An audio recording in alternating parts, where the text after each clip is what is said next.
सातपुडा ते सह्याद्रीच्या उंच कड्याकापर्यातून, दऱ्याखोऱ्यातून, विदर्भातील गोंडवाना पट्ट्यातून ते पठारी प्रदेश, डोंगर दऱ्या आणि कोकणातील अथांग समुद्र किनाऱ्यापर्यंत पिढ्यानपिढ्या निसर्गाशी एकरूप होऊन जगणारा एक समाज आहे आदिवासी समाज.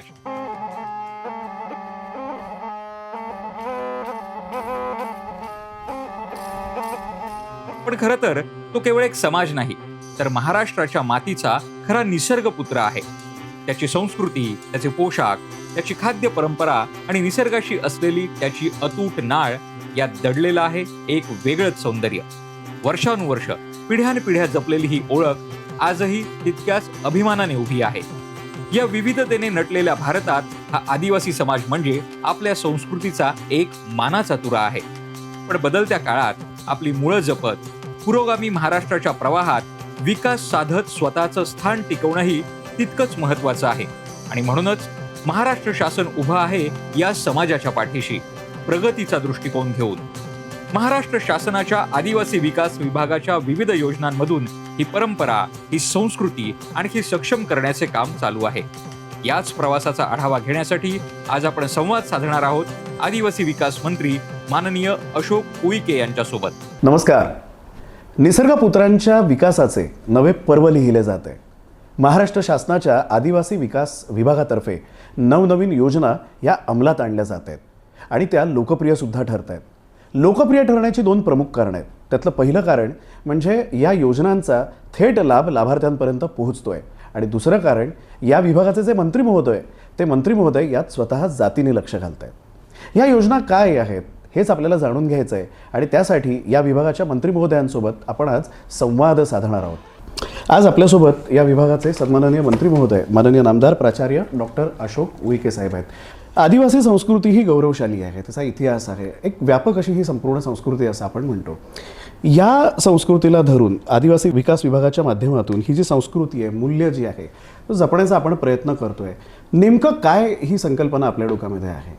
महाराष्ट्राचे कर्तव्यदक्ष मुख्यमंत्री देवेंद्रजी फडणवीसजी, उपमुख्यमंत्री आदरणीय एकनाथ शिंदेजी, आमच्या उपमुख्यमंत्री भगिनी सुमित्राताई पवारताई आणि आदिवासी विभागाचे राज्यमंत्री इंद्रनील नाईक, आम्ही सामूहिकरित्या आदिवासी, अनुसूचित जमाती ह्या विविध जाती जे आहे, एकूण 45 जाती आहे. वेगवेगळ्या क्षेत्रामध्ये महाराष्ट्राच्या ह्या जाती राहतात. प्रत्येक जातीचा गौरवशाली इतिहास आणि अतिशय लोकप्रिय असलेली आदर्श संस्कृती. हो.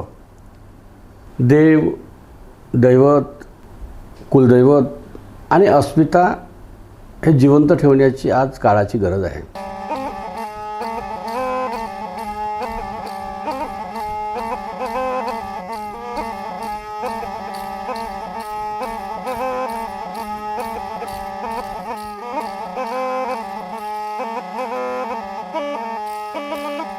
ग्रामीण भागात आमचा जो माणूस होता, आमचा आदिवासी बांधव होता, जमाती बांधव होता, त्यावेळेस त्या मातीशी जुळलेला होता. जल, जमीन, जंगल हो आणि निसर्गाशी जुळलेला होता. त्यावेळेस आमची पूजा कधी, केव्हा, कोणाची हे भान राहत होतं.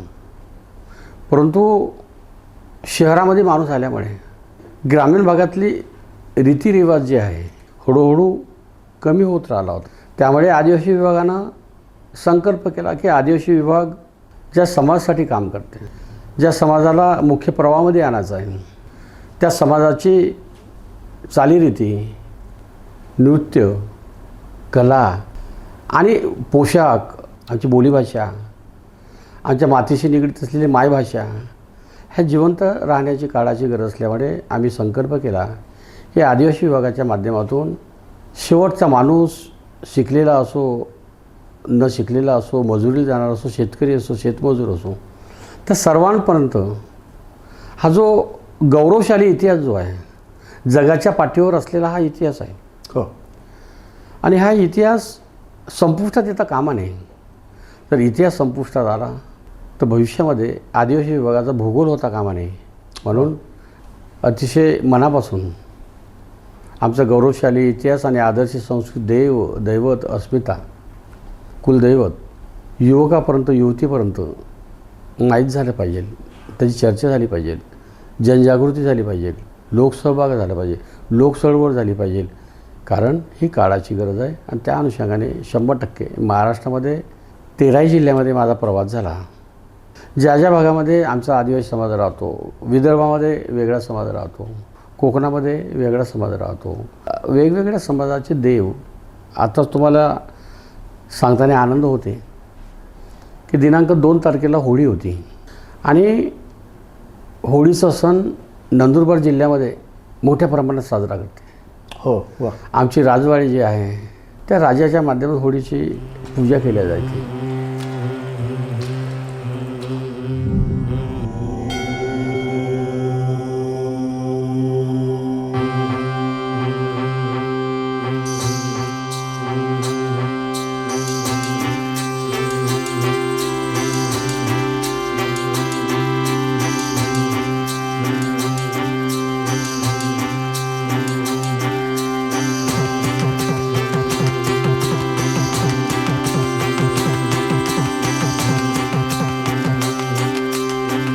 आणि लाखों लोक त्या ठिकाणी येतात.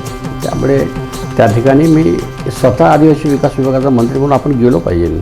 ज्या समाजामध्ये आपला जन्म झाला त्या समाजाची चालीरीती, दिनचर्या, संस्कृती यासाठी मी त्या गावाला गेलो. बऱ्याच वेळ थांबलो. त्यामुळे प्रचंड आनंद झाला. उदाहरणार्थ दुसरा आहे, भोंगऱ्याची होळी करते. भोंगऱ्याची अतिशय आनंदानं किती मोठं स्वागत केलं माझं. त्यामुळे आमचा समाज हा आमच्या संस्कृतीची पूजा करणार आहे. वा वा. देवाची पूजा करणार आहे, कुलदैवाची पूजा करणार आहे आणि त्यानुसार त्यांची दिनचर्या ठरत असल्यामुळे निश्चितच हा गौरवशाली इतिहास आणि आदर्श संस्कृती कुठल्याही प्रकारचा संपुष्टात येता कामा नये याची दक्षता आणि काळजी आदिवासी विभागाने घेतली असल्यामुळे सातत्याने नियमितपणे आदिवासी विभाग हा पूर्ण ताकदीनं कार्यक्रम राबवत आहे. आणि शेवटचा मुलगा, शेवटचा व्यक्ती, शेवटचा शेतकरी, शेवटचा शेतमजूर हा केंद्रित करून आम्ही हा कार्यक्रम राबवत आहोत. आणि निश्चितच महाराष्ट्राच्या मुख्यमंत्री महोदयाचा जो संकल्प आहे, आदिवासी समाजाप्रती असलेला त्यांचा विश्वास जो आहे, आदिवासी समाजाचा त्यांचा असलेला विश्वास आणि आदिवासी समाजाप्रती असलेली त्यांची सहानुभूती, प्रेम आणि विश्वास याला कदापि महाराष्ट्राचे मुख्यमंत्री विश्वासाला तडा जाऊ देणार नाही याचा प्रचंड विश्वास समाजाचा आहे आणि आदिवासी विभागाचा आहे. खूप खूप धन्यवाद. नाही, फार छान सर. एक महत्त्वपूर्ण निर्णय तुम्ही विभाग अंतर्गत घेतला आणि तो म्हणजे भगवान बिरसा मुंडा आदिवासी भूषण पुरस्कार तुम्ही जाहीर केला. आता हा जो पुरस्कार आहे तो देण्यामागची नेमकी संकल्पना काय आहे? आदिवासी विभाग स्वतंत्र झाला तेव्हापासून आदिवासी सेवक पुरस्कार देत होते. बरं. आणि आदिवासी सेवक पुरस्कार दिल्यामुळे त्याचा फार लोकांना गांभीर्य राहत नव्हतं. कारण संपूर्ण देशामध्ये आणि देशाचे यशस्वी पंतप्रधान नरेंद्र मोदी यांनी देशातल्या, महाराष्ट्रातल्या जनजाती समाजाचा, आदिवासी समाजाचा सन्मान झाला पाहिजे, आदर झाला पाहिजे, कुठेतरी एक संघटित नेतृत्व झालं पाहिजे हा संकल्प ठेवून भगवान बिरसा मुंडांची जयंती 15 नोव्हेंबरला असते. हो. तो आमच्या आदिवासी समाजाचा जनजाती गौरव दिन वा वा म्हणून घोषित केलं. आणि जगामध्ये, देशामध्ये, महाराष्ट्राच्या कानाकोपऱ्यामध्ये भगवान बिरसा मुंडांची जनजाती गौरव दिवस 15 नोव्हेंबरला साजरा केला. आणि आपल्या नेत्यांनी केलेली क्रांती, त्यांनी केलेला इतिहास, त्यांनी दिलेला संस्कार हा आपण कायम ठेवला पाहिजे. त्यामुळे निश्चितच भगवान बिरसा मुंडांच्या नावानं आदिवासी समाजाची सेवा करणारा माणूस, आदिवासी सेवकांना भगवान बिरसा मुंडांच्या नावानं सन्मान करून जनजाती गौरव दिनाची आठवण राहिली पाहिजे हा संकल्प माझा आहे. वा, खरोखर खूप छान संकल्प आहे. आणि कसं होतं आहे की ह्या सगळ्या प्रक्रियेमध्ये जो समाज बांधव आहे तो थेट तुम्हाला जोडला जातो आहे. एक आणखीन अभिनव संकल्पना आपण राबवत आहात. म्हणजे त्याच्यासाठी खरं तर आत्ताची जी तरुण पिढी आहे त्या तरुण पिढीला तुम्ही डोळ्यासमोर ठेवून लघुपटांची निर्मिती तुम्ही करून घेत आहात. पुस्तक संग्रहालय त्यांच्याकडनं करून घेतलेलं आहे. तर ह्याविषयी पण थोडंसं जरा सांगाल का? काय झालं, आतापर्यंत बेरोजगार युवकाकडे सातत्याने नियमितपणे दुर्लक्ष झालं असल्यामुळे यावर्षी आदिवासी विभागाच्या माध्यमातून आणि महाराष्ट्रामध्ये असलेले 30 प्रकल्प कार्यालय, त्या 30 प्रकल्प कार्यालयामध्ये युवकांना न्यूक्लियस बजेट अंतर्गत त्या परिसरात असलेलं कल्चर, त्या परिसरात असलेलं अवगत गुण, त्या परिसरात असलेल्या मुलामुलींना सुप्त गुणांना वाव द्यावा म्हणून सूक्ष्म लघु उद्योग सुरू करून त्यांना रोजगार प्राप्त करून द्यायला पाहिजे आणि त्यांना योग्य दिशा देण्याचं सुद्धा आम्ही सातत्याने काम करत आहोत. कारण अनेकदा आदिवासी विभागाबद्दल युवकाच्या माध्यमातून युवकाच्या मनामध्ये प्रचंड नाराजी होती, प्रचंड असंतोष होता. त्यामुळे आमच्या भगवान बिरसा कला मंचच्या माध्यमातून यावर्षी आम्ही 40,000 युवक युवतींना एकत्रित करून ऑनलाईन त्यांना गॅदर केलं, त्यांना विश्वासात घेतलं. तुम्ही कंटेंट रायटर आहे, तुम्ही पिक्चर काढणार आहे, तुम्ही चांगली व्हिडिओ बनवता, तुम्ही चांगली फिल्म काढता, तुमच्याकडे असलेला अवगत गुण जो आहे, सुप्त गुण आहे, त्याचं सादरीकरण झालं पाहिजे, मांडणी झाली पाहिजे, रचना झाली पाहिजे. त्यामुळे लघु उद्योगासोबतच त्यांचं चांगलं प्रशिक्षण झालं पाहिजे. चांगल्या ज्या नावरूप आलेल्या ज्या कंपन्या आहे, नावरूप आलेले जे वेगवेगळे उद्योग आहे, त्या माध्यमातून त्यांना प्रशिक्षण देऊन प्रशिक्षक करून. तुम्हाला आठवत असेल महाराष्ट्राचे मुख्यमंत्री देवेंद्रजी फडणवीस यांनी 6 तारखेला अर्थसंकल्प जाहीर केला. त्यामध्ये बेरोजगार युवकांना उद्योग स्टार्टअप राज्याला जागतिक केंद्र बनवण्यासाठी आम्ही नवीन स्टार्टअप व नाविन्यता धोरण 2025 जाहीर केले आहे. पुढील 5 वर्षात 1,25,000 उद्योजक घडवणे आणि 50,000 स्टार्टअप्सला बळ देणे हे आमचे उद्दिष्ट आहे. तळागाळातील नवोद्योजकांना आर्थिक बळ देण्यासाठी आपण मुख्यमंत्री उद्योजकता महाफंड स्थापन करत आहोत. यातून निवडक स्टार्टअप्सला थेट आर्थिक मदत दिली जाईल.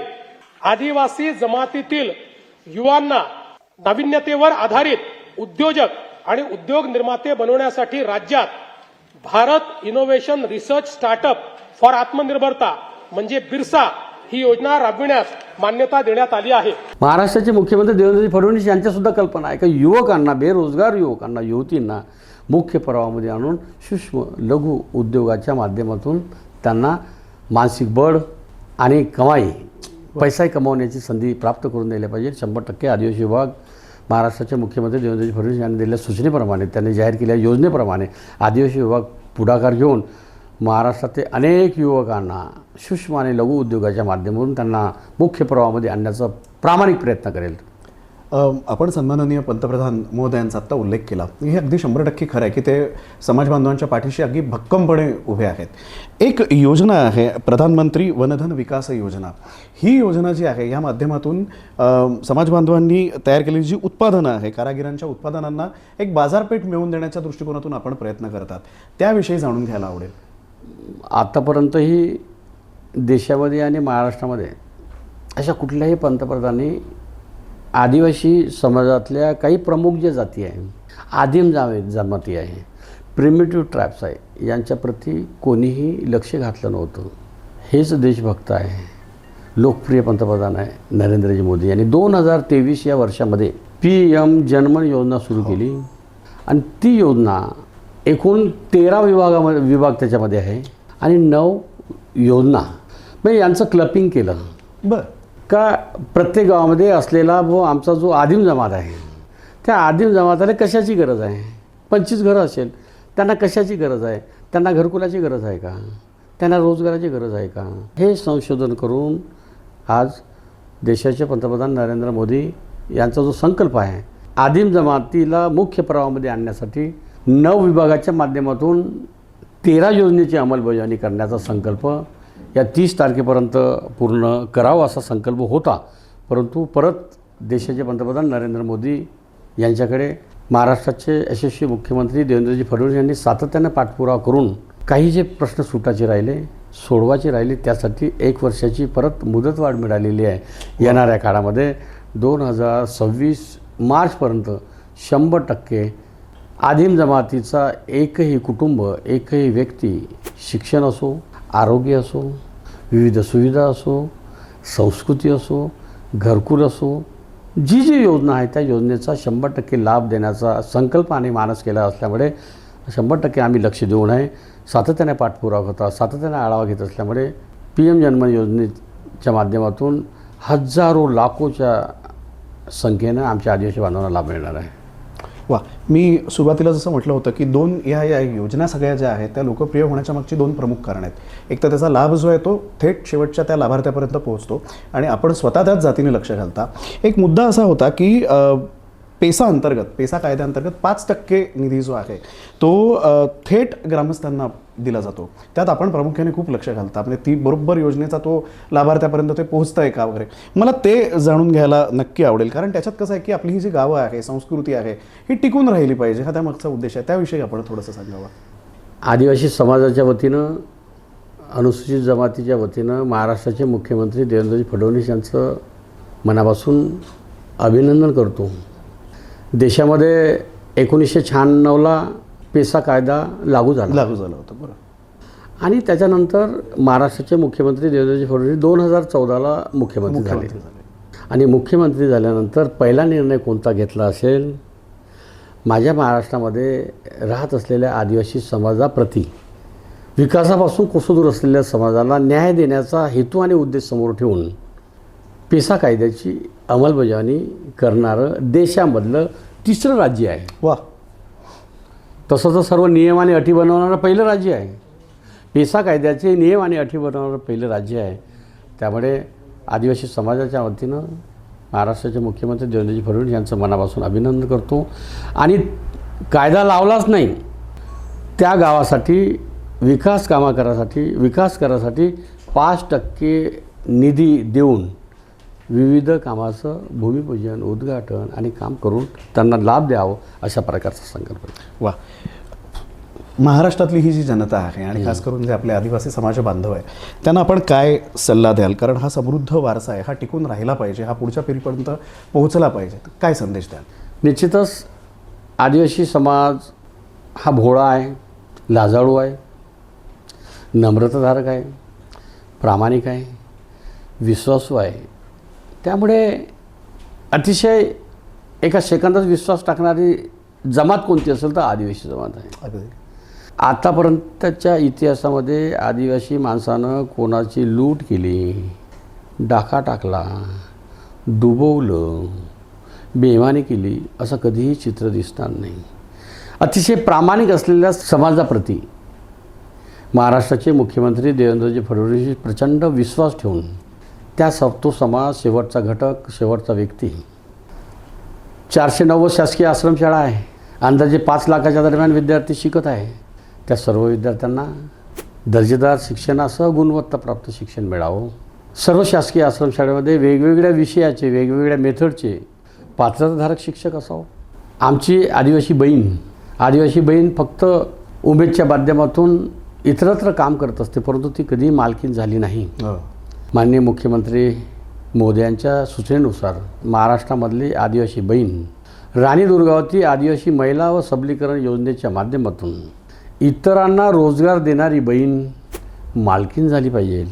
आणि स्वतंत्र अस्तित्व, स्वतंत्र ओळख प्रकल्प कार्यालयाअंतर्गत रजिस्टर केलेल्या महिला बचत गटाच्या माध्यमातून समाजाचा सांस्कृतिक वारसा, संस्कृती, इतिहास जिवंत ठेवण्याची त्यांना संधी मिळेल, रोजगार मिळेल, इतरांना रोजगार देईल, युवकांना देईल, युवतींना देईल. हा संकल्प असल्यामुळे 100% आमचा गौरवशाली इतिहास आणि आदर्श संस्कृती 100% जिवंत राहील. यासाठी कुठल्याही टोक्याला जाऊन आम्ही काम करू, या शंका नाही.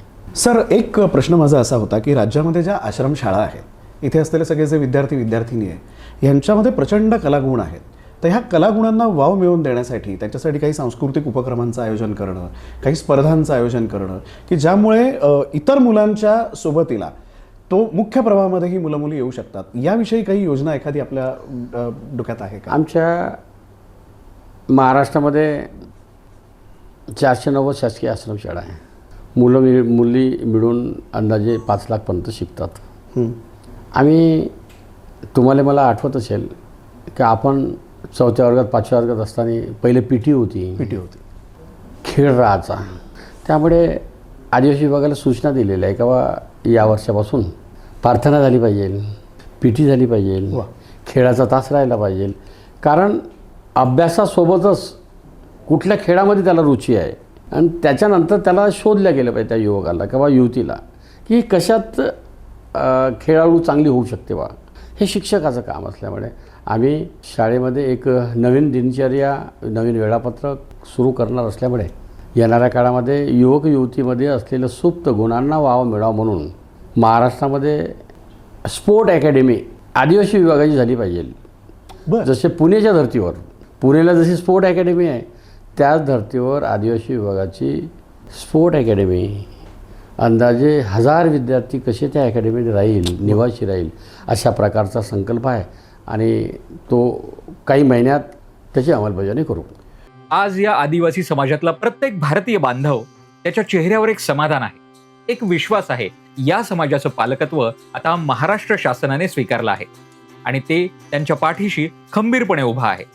प्रत्येक आदिवासी पाड्यापर्यंत रस्ता, पाणी, वीज, रोजगार, महिला बालविकासाच्या योजना हे पोचवण्याकरता भारताच्या इतिहासामध्ये पहिल्यांदा माननीय मोदीजींनी 75,000 कोटी रुपये या ठिकाणी दिले आणि 5 वर्षामध्ये संपूर्ण आदिवासी गावांचं चित्र बदललं पाहिजे अशा प्रकारची योजना तयार केली. आज आदिवासी विद्यार्थी आकाशाच्या पलीकडची स्वप्न पाहत आहेत, अगदी इस्रोपर्यंत पोहोचण्याची. आपले आदिवासी भगिनी स्वतःच्या पायावर उभ्या राहत आहेत, आत्मनिर्भरतेकडे वाटचाल करतायत. त्यांच्या हातातली कला आज आंतरराष्ट्रीय बाजारपेठेत स्वतःची ओळख निर्माण करते.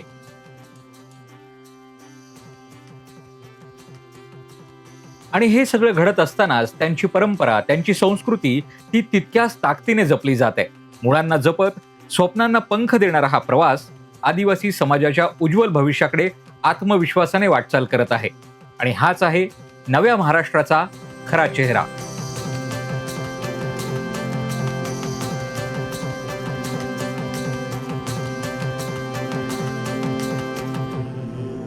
संवाद सुरू करतानाच म्हटलं होतं की योजना लोकप्रिय होतात त्याच्यामागचं एक महत्त्वाचं कारण म्हणजे आपण स्वतः जातीने त्यामध्ये लक्ष घालतात, स्वतः मैदानामध्ये उतरता. आपण एक लक्षात घेतलं पाहिजे की आदिवासी संस्कृतीचा जो इतिहास आहे तो गौरवशाली इतिहास आहे. मुळात आपण तो समजून घेतला पाहिजे आणि आपल्या पुढच्या पिढीला तो समजावून सांगितला पाहिजे. महाराष्ट्र शासनाच्या आदिवासी विकास विभागातर्फे उत्तम पावलं पुढे त्यांनी उचललेली आहे आणि त्यासाठी मंत्री महोदयांनी पुढाकार घेतलेला आहे.